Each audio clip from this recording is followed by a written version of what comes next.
pour la petite histoire, j'ai gardé mes jambes de marathonien. Donc, et toute la masse est en haut. Donc, c'est très mal réparti. Dans l'eau, c'est très efficace. Par contre, au sol, voilà, c'est comme un pingouin qui marche. Cette traversée de la Manche, il faut savoir, c'est que c'est la plus ancienne. Elle existe depuis 1875. Et donc, on l'appelle l'Everest de la natation. C'est un peu notre Tour de France à nous. L'aller-retour de la Manche, donc tu vas nager pendant combien d'heures à peu près ? Là, j'ai nagé de 34h45.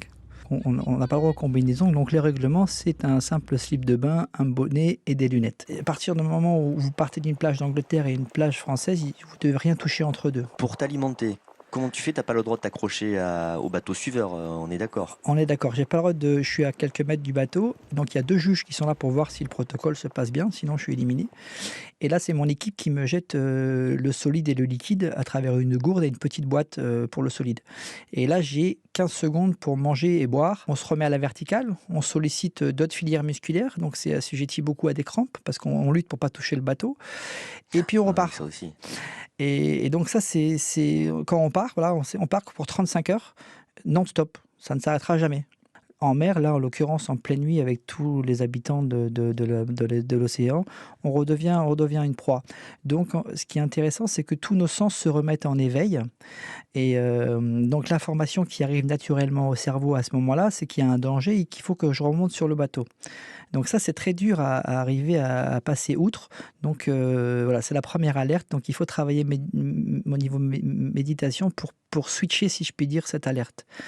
Parce que la nuit, ce qu'il faut savoir, c'est que le bateau éclaire une zone de nage qui, au fil du temps, attire les petits poissons. Donc il y a une petite chaîne alimentaire qui vient de se créer. Et les petits poissons sont attirés par les plus gros. Plus gros. Exactement. Donc c'est un stress. Puis les derniers prédateurs. Exactement. Donc potentiellement, ça peut être des requins qui arrivent. Exactement. Ou des orques. Exactement. Et puis bon, tu peux pas leur en vouloir. Tu sais, tu es dans leur élément. T'as rien à faire là en pleine nuit. Donc lui, il vient voir, c'est normal, il est en pleine chasse. La nuit, tous les poissons chassent. Lors de mon touée de la Manche, j'ai quasiment eu 2 nuits avec des péripéties. Pour la petite histoire, j'étais coincé dans un filet de pêche qui était abandonné à la dérive à 1h du matin dans ma 2e nuit de nage. Donc gros stress. Et le bateau ne l'a pas vu tout de suite. Donc j'avais le bras et la tête coincés dans le filet.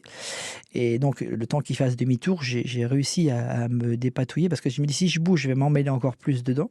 Mais tout ça de nuit, donc c'est du self-control, il faut vraiment canaliser la respiration. C'est-à-dire que là, tu le fais tout seul, on peut pas t'aider ? Donc si on vient m'aider, je suis éliminé.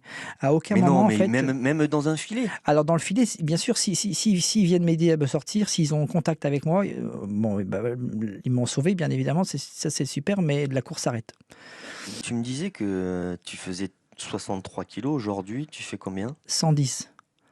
Donc tu as pris volontairement, on va dire une 50aine de kilos pour t'adapter à cette discipline de la nage à eau libre, avec ta petite tenue, ton petit maillot de bain dans une eau très froide en fait. Tu as dû prendre ces 50 kilos pour que tu puisses tenir dans le froid. Exactement. Alors c'est une prise de poids volontaire qui est bien encadrée avec des médecins et des diététiciens.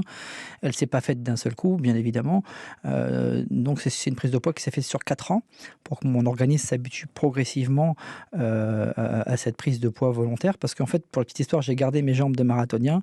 Donc, et toute la masse est en haut. Donc c'est très mal réparti. Dans l'eau, c'est très efficace. Par contre, au sol, c'est comme un pingouin qui marche, quoi. Donc ça il y a des avantages dans l'eau. Les 63 kilos, c'était ton poids de marathonien. Exactement. Et donc là, tu as dépassé les 100 kilos pour être un nageur d'eau vive en conditions de froid. De froid extrême, exactement, parce que je ne peux pas faire sans ce poids. Et en fait, ça devient, lors de ma première traversée de la Manche, je n'avais pas pris autant de poids, hein. J'étais à cette époque-là à 90 kilos, et j'avais perdu 7 kilos en 21 heures. Planète Lisa, sur France Bleu.